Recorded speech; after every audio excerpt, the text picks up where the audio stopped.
pessoal, bom dia.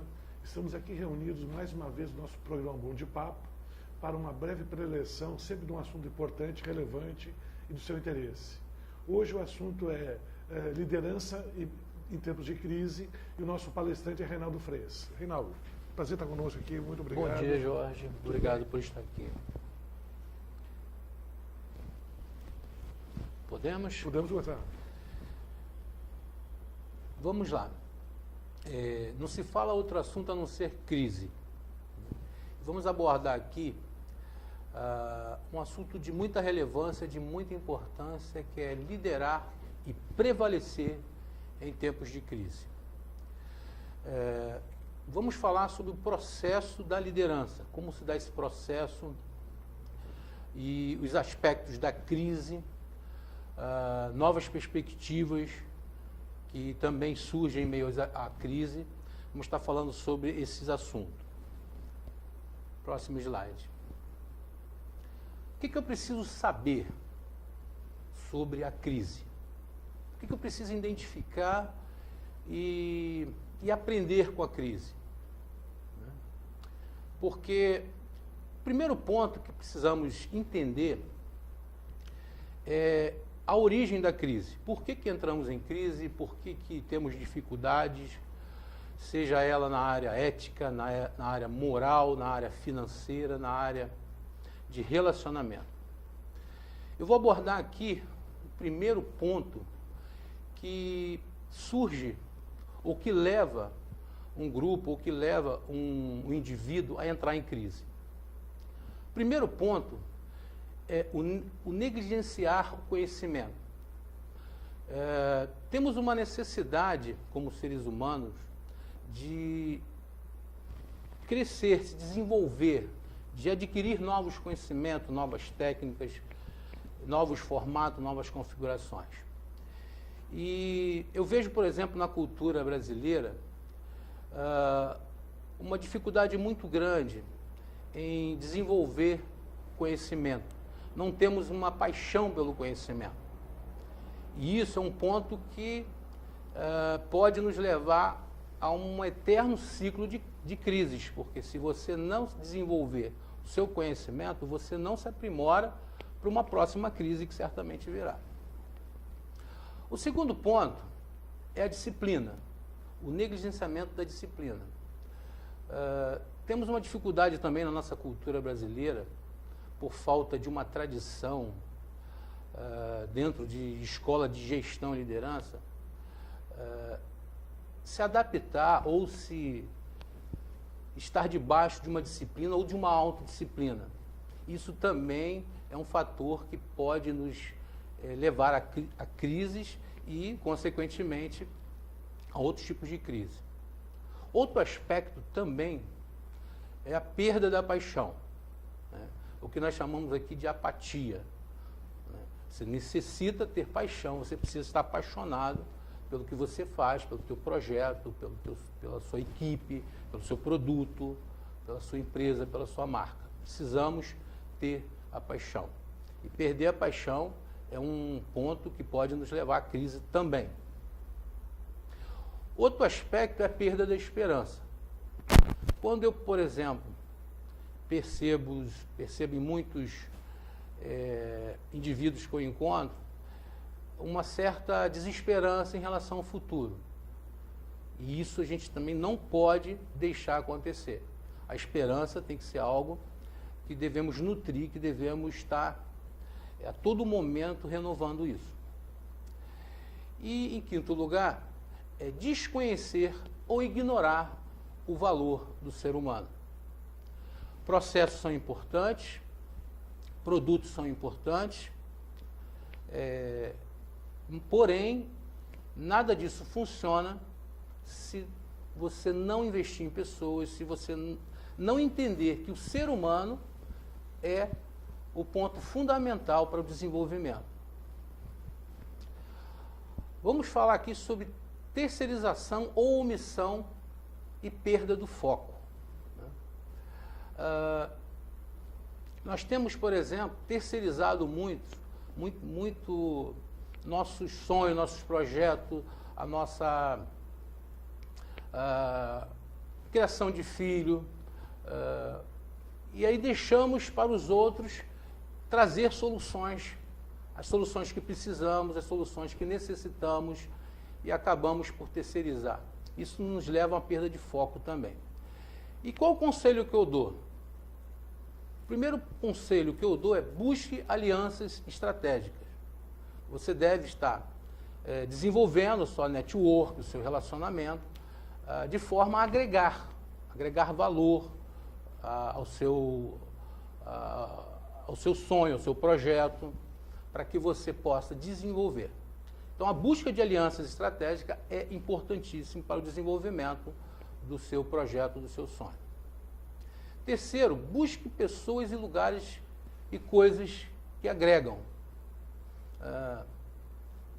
Notamos, por exemplo, que vivemos reclamando da crise, das dificuldades, mas não procuramos, por exemplo, ler um bom livro, ter um bom relacionamento, buscar boas amizades, fazer parte de um ciclo de pessoas que têm informações e conhecimentos que possam nos desenvolver mais. E isso também é um aspecto que, de forma inconsciente, você não percebe que isso pode desencadear em crise, porque você não consegue desenvolver e agregar valor ao seu produto, à sua marca, à sua família, à sua empresa. Terceiro ponto, concentre-se naquilo que é importante. Eu costumo dizer que foco não é dizer sim para aquilo que você pretende fazer, mas foco é dizer não para uma infinidade de coisas que você também gostaria de fazer. Então você precisa estar focado dentro daquilo que você necessita, daquilo que você busca, daquilo que você almeja. Então diga não para muitas coisas que você deseja fazer também, para aquilo que realmente vai agregar, aquilo que vai desenvolver você como ser humano, como pessoa e como profissional.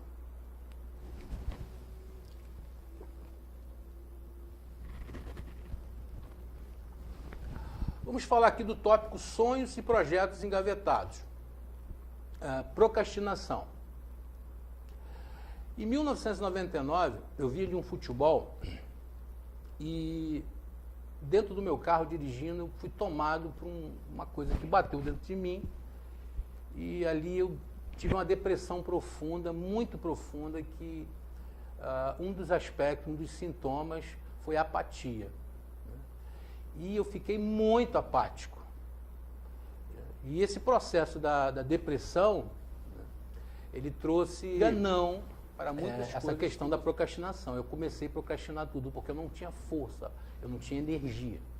E aí, os sonhos, os projetos que todos nós temos, Jorge, os projetos que devemos nutrir, devemos desenvolver, a gente acaba engavetando, a gente acaba deixando para depois, e a vida passa 5, 10, 15, 20 anos, e você tem que estar lutando contra essa palavra procrastinação. É uma coisa que é muito latente na cultura brasileira. Então, sonhos e projetos devem ser executados, a gente tem que ter em mente em executar. Vamos caminhar, mesmo que a gente não esteja com todo o cenário favorável, que a gente não esteja com toda uma situação que nos performe-se a um resultado excelente, a gente deve iniciar. No decorrer da caminhada, a gente começa a descobrir as alianças, as ferramentas, e a gente vai se desenvolvendo. Vamos para o próximo slide.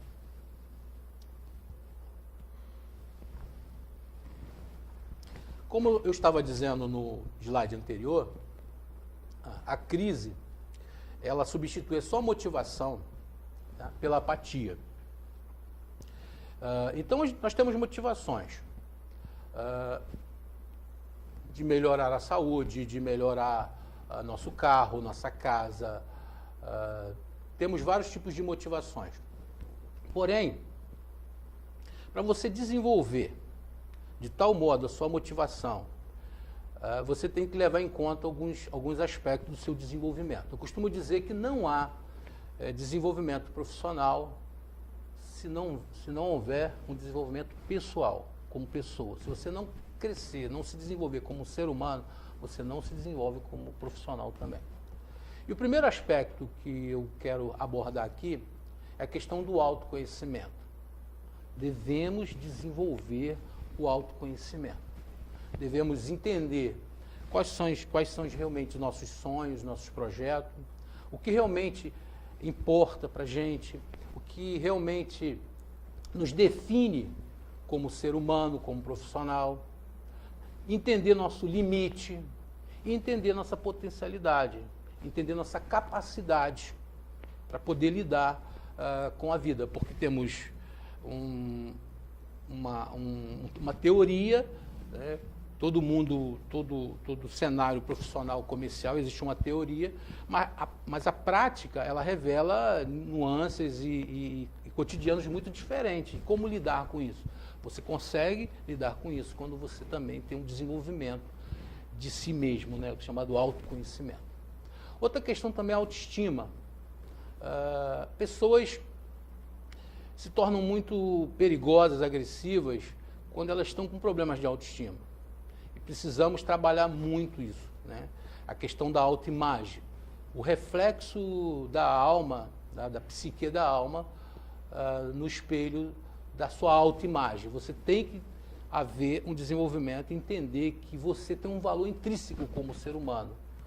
Esse valor ninguém pode dizer ou pode tirar isso de você. Então, quando você entende que você tem um valor intrínseco, simplesmente por ser um ser humano, você já começa um bom início para você desenvolver os seus relacionamentos. Autoconfiança também é outro aspecto que precisamos atentar para o desenvolvimento, o nosso desenvolvimento como profissionais, como líderes, porque temos que ter em mente essa questão de entender que eu sou capaz, eu posso gerar soluções, eu posso trazer bons produtos, eu posso performar a minha equipe, eu posso desenvolver minha equipe. Então isso é muito importante, o desenvolvimento da autoconfiança, porque se você ignorar isso também, isso pode te levar à crise também. Então, deixa eu entender. Autoconhecimento, autoestima, autoconfiança são fatores fundamentais para levar a motivação. Isso. Perfeito. Olha só. Então, pessoal, vou pedir um minutinho, nosso pequeno break, tá? E aí você vai completar com os outros 3 fatores. Ok. Perfeito? Perfeito. Pessoal, já voltamos aqui. Obrigado. Você quer um jeito melhor de administrar a sua empresa sem tanta dor de cabeça? Pois bem, então te apresento o Sensor Mercado. Com o aplicativo do Sensor Mercado, você consegue acompanhar em tempo real todos os colaboradores da sua empresa em trabalhos externos via GPS. Você também consegue estabelecer metas e otimizar rotas, o que economiza o seu tempo e, consequentemente, o seu dinheiro. Para mais informações, acesse o site www.sensormercado.com.br. Previsões pessimistas e cenários traiçoeiros. Onde você quer chegar? Se antecipe ou corrija seus erros. Conte com a Mercadata, enquanto há tempo. A Mercadata é a melhor provedora de soluções corporativas. Alavanque suas vendas. Melhore o desempenho comercial da sua empresa através das nossas ferramentas de gestão, consultorias, campanhas de motivação e nossos cursos de capacitação. Enquanto há tempo.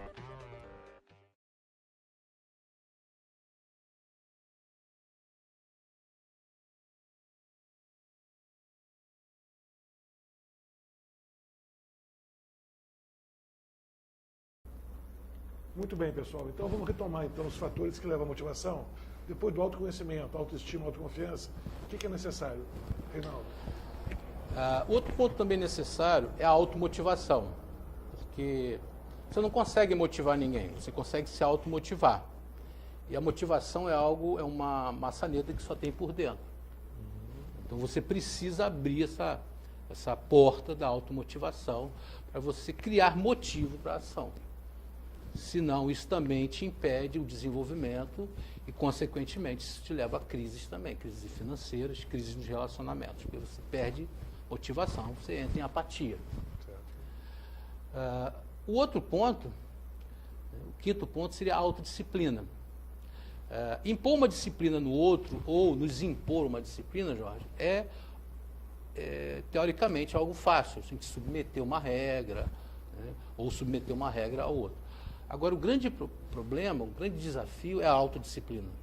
Criarmos metas, objetivos e colocarmos isso em prática. Isso também é um ponto que pode nos levar à crise.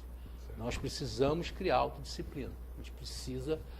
e para você criar esses pontos aqui, desenvolver esses pontos, autoconhecimento, autoestima, autoconfiança, automotivação e autodisciplina, você precisa de autoliderança. Não vai ser nenhuma liderança sobre você que vai desenvolver isso em você, mas é justamente a autoliderança, onde você começa a perceber a necessidade do autodesenvolvimento. Aí você consegue se desenvolver como ser humano e, consequentemente, como profissional. E aí tudo ao seu redor começa a modificar. Eu não falei sobre resiliência, eu vou falar sobre resiliência. Qual é o papel da resiliência nisso? O que é resiliência? Resiliência é um conceito que a física traz, né, de alguns materiais no mundo da física, que após eles sofrerem uma pressão muito grande, eles retornam ao seu estado natural, eles não ficam deformados. É o caso de um bambu, de um elástico. E a resiliência também é um aspecto da autoliderança, onde você descobre essa capacidade que o ser humano tem de ser resiliente. Ele pode trabalhar sob pressão, ele pode trabalhar sob frustração, sobre medo, sobre angústia, sobre insegurança, sobre incerteza, mas não se despersonalizar, não perder a essência daquilo, né, para o qual ele foi criado, para se desenvolver, para evoluir. Porque se você não tiver resiliência, você entra num processo de autodestruição, porque você vai começar a entrar num momento de vitimismo e não assumir o controle da sua vida. Você precisa ser resiliente. Então, essa resiliência é muito relevante. Muito relevante. É um aspecto... É uma capacidade de sobreviver à pressão. Sobreviver à pressão, ao estresse. É o que a gente vive no mercado, né, Jorge? A todo momento, a economia, a política, o cliente está sem dinheiro, o fornecedor, às vezes um parceiro fornecedor a gente perde. E aí, como vamos lidar com isso? A gente precisa ser resiliente, a gente precisa trabalhar sobre um mundo não ideal. Porque a gente idealiza um mundo, mas a realidade é diferente. E aí, como lidar com o ideal e o real? Isso, a resiliência vai te possibilitar isso. Eu vou falar aqui também sobre alguns aspectos da liderança, propriamente o que não é liderança. Certo. Né? Por exemplo, temos aqui alguns cargos e funções dentro de uma organização. Temos diretoria, presidência, gestor, gerência, chefia, cargo, posto, comando, né? E algumas coisas negativas aqui como coerção, coação, manipulação, ameaça e força e poder. Isso nada de ser liderança. Isso não é liderança. Um líder, ele pode se valer disso. Porque mas não é condição de ser líder. O gestor e o líder, eles têm que caminhar juntos, né? Você sabe qual a diferença, Jorge, de um gestor para um líder? O gestor está no cargo, né? O gestor está no cargo, tem uma função... O líder está numa ascendência, né? Uma referência em relação ao grupo. Isso. O gestor, ele tem por meta, por objetivo, agregar valor material. Por exemplo, um gestor de fundos, um gestor dentro de uma corretora, ele precisa fazer com que aqueles papéis se desenvolvam, ganhem valor, agreguem valor. O líder também tem essa função, somente com uma diferença. Ele tem que agregar valor a pessoas. Né? E aí, quando ele agrega valor a pessoas, ele desenvolve pessoas, automaticamente o valor material também se desenvolve. O ambiente é consequente. Então, é preciso desenvolver a parte da gestão e a parte da liderança. Né? Então, esses cargos aí, diretoria, presidência, isso não vai caracterizar o indivíduo como líder. Ele pode ser um excelente gestor, mas um péssimo líder. né? Porque ele pode, por exemplo, usar de coerção, de coação, de manipulação, de ameaça. Força e poder. O líder, algumas vezes, tem que mostrar isso, para ele impor e não deixar o barco afundar. Ele precisa também, quando preciso, né, ele aplicar a força e o poder. Por isso que eu deixei aí amarelo, né, diferente aí em relação à coerção, coação e manipulação e ameaça, que sempre é negativo. Nós não podemos fazer isso, porque isso aí é uma coisa que não vai desenvolver o ser humano. Agora, força e poder, às vezes, precisamos. Sim. Próximo slide. Processo da liderança. O que eu resumo, Jorge, que liderança é processo da influência, quando você consegue influenciar. Então, pensamos, por exemplo, dentro de uma organização que só o presidente é um líder, né? Mas isso é uma ideia equivocada, porque todas as pessoas dentro de uma organização, elas exercem de alguma maneira influência, então elas estão liderando. Então, você, um faxineiro, por exemplo, ele pode exercer liderança, porque ele exerce influência. Quando ele se torna colaborador, que ele entende que ele é parte do processo de desenvolvimento daquela organização, ele vai influenciar de forma positiva os colegas, os amigos, e isso vai gerar o fenômeno de liderança, né? Eu aqui destaco o seguinte: a função de um líder é pegar o liderado do ponto A e elevar ao ponto B. O líder precisa fazer com que ele esteja numa ascendência, como você disse. O líder está se desenvolvendo, o seu liderado também tem que se desenvolver. Porque se só o líder se desenvolve, tem alguma coisa errada. Como um pai e uma mãe, né? O pai e uma mãe vai, né, ganhando maturidade. Mas se os filhos também não ganham maturidade, isso vai dar problema lá na frente. Então a gente precisa desenvolver. Pegar o indivíduo do ponto A e levar ele para o ponto B, né? Eu lembro aqui, por exemplo, de John Maxwell, uma das grandes autoridades sobre liderança. Ele diz, por exemplo, que todo liderado, quando decide seguir alguém, ele faz 3 perguntas inconscientes, mas ele faz essas perguntas. A primeira pergunta tem a ver com competência. O liderado diz para o líder: se eu seguir você, você tem alguma coisa a agregar na minha vida? Você vai modificar a minha vida? Você vai melhorar a minha vida? Eu vou me desenvolver? Então, a competência tem que ser algo que acompanhe o líder. Ele não pode ser uma pessoa incompetente, ele tem que ser competente. A segunda pergunta que o liderado também faz ao seu líder, né, ele diz: se eu decidir seguir você, você está preocupado comigo? Seria compaixão. O líder tem que ter compaixão. Ele tem que estar preocupado com o indivíduo, com a pessoa que ele vai liderar. Ele não pode apenas pensar em resultados materiais, ele tem que pensar no indivíduo também. E a terceira pergunta, quando o liderado decide seguir um líder, é: eu posso confiar em você? Tem a ver com caráter. Né? Se eu decidir te seguir, você não vai me trair, você não vai me decepcionar. Nota-se, por exemplo, que quando elegemos um vereador, um deputado, um prefeito, um governador, essas 3 perguntas estão inconscientes dentro de nós. O que nós esperamos de um gestor público, de um líder público? Competência, compaixão e caráter. Porque ele tem que ser competente, ele tem que ter capacidade administrativa, mas ele tem que estar preocupado também com o nosso dia a dia, né, com o transporte público, com a calçada, com a segurança. Ele tem que ter compaixão e ele tem que ter caráter. Sim. É uma coisa que a gente tem notado aí, que a política pública mostrando que está faltando. Está faltando isso. E aí a gente sofre, né? Eu destaco aqui 2 frases, né? O verdadeiro líder não tem necessidade de comandar, contenta-se em apontar o caminho. Henry Miller. A segunda também, que define muito o conceito de liderança, é de James C. Hunter, do livro O Monge Executivo, muito bem conhecido dentro do meio aí de gestão. Liderança é a habilidade de influenciar pessoas para trabalharem entusiasticamente, visando atingir objetivos comuns, inspirando confiança por meio da força do caráter. Perfeito. Bom, vamos para mais um break, já voltamos daqui a 1 minutinho, pessoal. Seus revendedores e clientes entendem sobre seus produtos e serviços? Seus funcionários estão bem treinados e preparados para o dia a dia? O quão difícil é conciliar os horários de todos os participantes para um treinamento? Você consegue avaliar o aproveitamento e participação dos envolvidos? E como fazer tudo isso se encaixar no orçamento da empresa? Conheça a Academia Digital, a plataforma de capacitação e desenvolvimento profissional do seu negócio.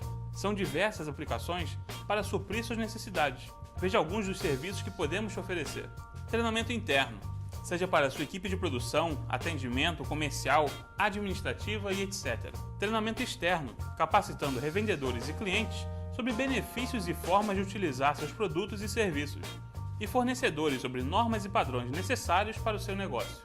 Treinamento de processos, que padronizam e informam sobre processos internos da empresa importantes para o seu funcionamento. Manual ou catálogo de produtos e serviços. Um portal para a sua empresa mostrar o que tem para oferecer e como utilizar. Ouvidoria e perguntas frequentes. Crie um canal de comunicação na sua empresa para estar mais próximo de quem precisar. E conte com os seguintes benefícios. Flexibilidade física e de horário, disponibilizando conteúdo para os usuários acessarem a qualquer momento e em qualquer lugar, quantas vezes quiser. Controle de desempenho através de relatórios gerenciais. Redução de custos, evitando deslocamentos desnecessários e constantes investimentos em treinamentos. E padronização do conhecimento, transmitindo o conteúdo com eficiência, independente do treinador ou palestrante, aumentando a retenção dos seus colaboradores. Através de uma plataforma online, é possível disponibilizar vídeos, questionários, materiais complementares, chat e até realizar transmissão em tempo real e interativa para seus usuários. Todos esses recursos podem ser ministrados presencialmente, à distância ou semipresencialmente. Veja no site uma demonstração da plataforma e garanta agora uma avaliação técnica gratuita para avaliarmos como nossa ferramenta pode melhor te ajudar. www.academiadigital.com.br. Muito bem, então voltando aqui com o Reinaldo, que estava falando a respeito de competência, compaixão e caráter, né?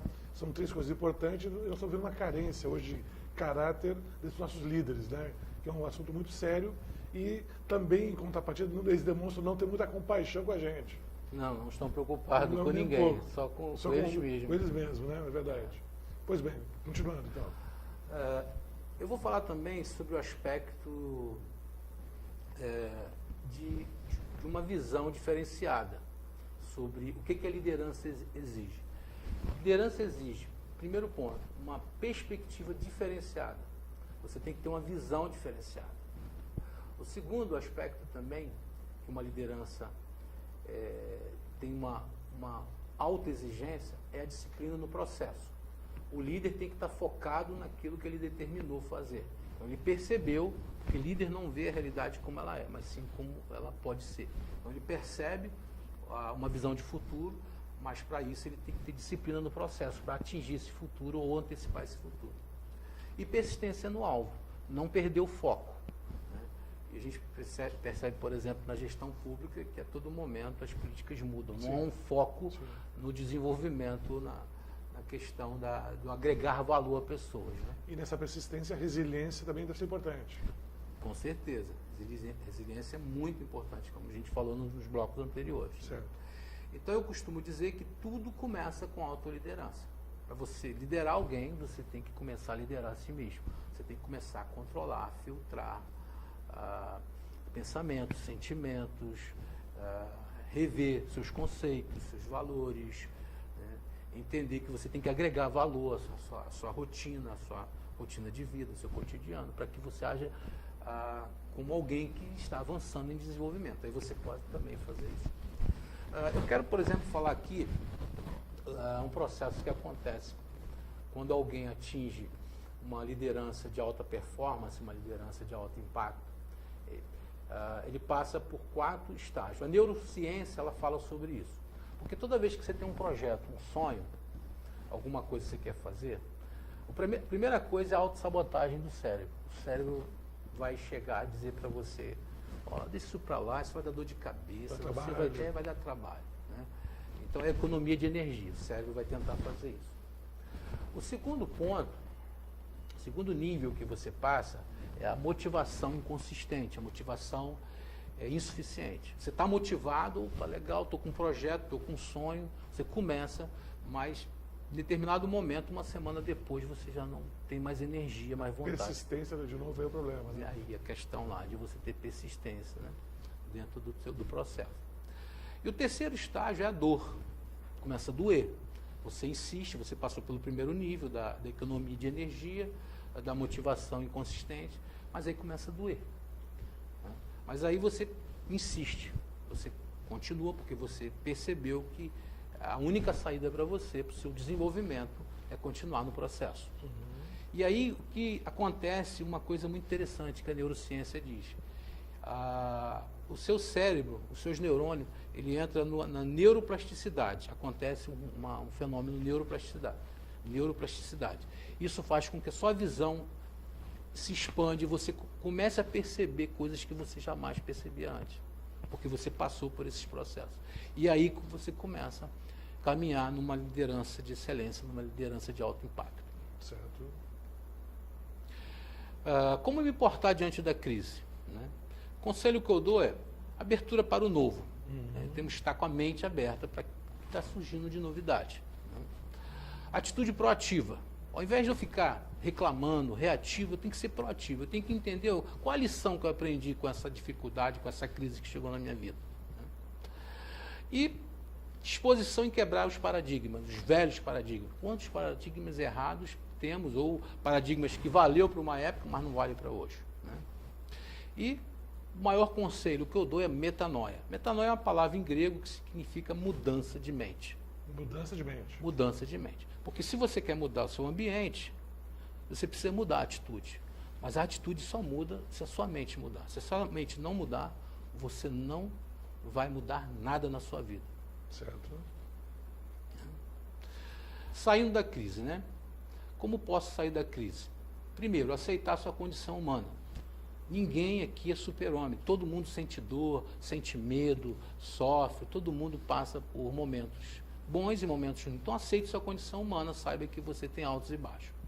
Segundo, fazer uma análise de sua autoliderança. Como falei antes, nos quadros anteriores, para desenvolver uma equipe, você tem que se autodesenvolver. Senão, você não desenvolve sua equipe.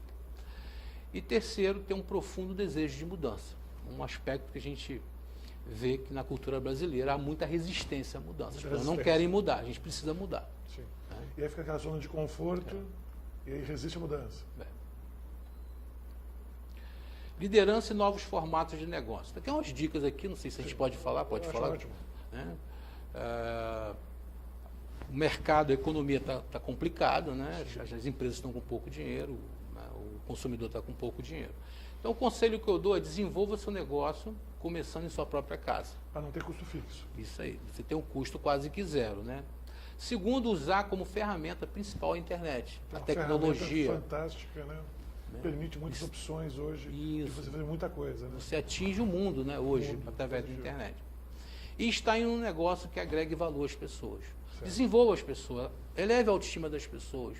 Né? Chame elas para uma responsabilidade que elas precisam mudar. Elas precisam ter uma atitude que agregue valor à vida delas. E isso vai trazer resultado. Você vai conseguir ter uma influência, uma liderança que realmente vai ser relevante na vida das pessoas. Agora uma pergunta, Reinaldo. De que maneira você pode desenvolver essa resiliência, essa autoconfiança, essa automotivação? Tem alguma ferramenta? Você precisa acessar o indivíduo, a psique dele. E uma coisa, eu costumo dizer que você não consegue trabalhar caráter e atitude. Você trabalha todas as outras coisas. Caráter e atitude tem que ser da parte da pessoa. Mas você, como líder, você pode acessar o indivíduo lá no seu interior e fazer com que haja essa metanoia, para que ele possa ter o primeiro ponto, que é a humildade. Com humildade, você começa a se desenvolver, porque você se abre, você vai aceitar novas proposições para a sua vida. Então, o primeiro ponto que um líder tem que fazer é desenvolver a humildade, porque a nossa natureza humana é arrogante por si só. Arrogância, né? É arrogante. Porque a arrogância, de certa maneira, ela cria alguns pré-requisitos, alguns paradigmas que impedem você aceitar o novo, né? Isso, você fica né, preso no seu mundo, né, e você não se desenvolve, nem consegue criar uma equipe com sinergia, uma equipe focada no mesmo objetivo, porque as pessoas não vão ter vontade de te seguir se identifica você como um líder arrogante. Agora, então, vamos lá. Caráter você não desenvolve. Não, isso aí a pessoa... Competência você desenvolve. Competência você desenvolve. E compaixão. Então, o líder consegue acessar isso dentro dele. Mas é possível desenvolver compaixão? Você acessa ele para que ele desenvolva isso. Entendi. Você leve ele a uma metanoia para que ele possa se tornar uma pessoa com mais compaixão, né, com mais preocupado com o seu próximo. Né? Entendi. Agora, a priori, qualquer um pode ser um líder em tempo de crise? Qualquer um pode. E a crise revela líderes que nem imaginávamos. Entendi. Então, nesse momento nós estamos passando agora, né, que é de profunda crise, em tese, tem grande chance de aparecer líderes que a gente nem imagina ainda que existem. Com certeza. Surge, num momento de crise, líderes com perfis diferentes, porque percebe que ali há uma oportunidade que talvez num outro cenário ele não tinha de se mostrar como alguém, né? Ou pela própria necessidade. Certo. Agora, você vai participar de um congresso agora, correto? Correto. Como é que funciona isso? Me explique. Temos um congresso aí, o Congresso Alfa, né, que vai acontecer aqui na Barra da Tijuca, no Vogue Square, 26 de agosto, lá no Vogue Square, aqui na Barra da Tijuca. Né? Vamos ter lá o Alex Campos, da JBFM, do Jornal Dia. Esse cara é muito bom. Muito bom. Vamos ter o Luiz Marins, né, um antropólogo, né, professor Luiz Marins também. Professor Marins, eu conheço. Né? E vamos ter também o professor Gretz, né, um dos palestrantes, o palestrante mais premiado do Brasil, sobre motivação. E lá nós vamos abordar a liderança de alto impacto, a liderança de alta performance, para que você tenha o resultado que é vender, que é desenvolver a sua equipe, para você agregar valor à sua equipe. E o site para contato é congressoalfa.com.br. Isso, www.congressoalfa.com.br. Tá ótimo. Lá você pode fazer inscrição, você pode pagar o congresso, esse treinamento, que vai ser um treinamento imersivo, você pode pagar em 4 vezes sem juros no cartão. Tá ótimo. Bom, pessoal, então vocês estão vendo que a crise revela talentos, a crise nos desafia e talvez seja um grande momento para cada um repensar o seu caminho, quais são suas forças que têm que ser desenvolvidas, minimizar as fraquezas, né? E tentar resolver o problema, não só para o seu próprio, mas ter um pouco de compaixão e pensar no próximo. Correto. Perfeito? E como eu falei, vamos dizer, caráter é uma coisa de cada um. Embora você não desenvolva, aqueles que têm caráter podem ter um papel preponderante num momento como esse. Perfeito? Então, Reinaldo, queria agradecer a tua presença. Prazer, muito Jorge. obrigado. Muito obrigado a Queria todos. uma outra Aí. oportunidade de poder contar novamente com o teu papo aqui, com as tuas ideias. E queria agradecer a todos os internautas pela nossa frequência. Muito obrigado a todos. Até a próxima.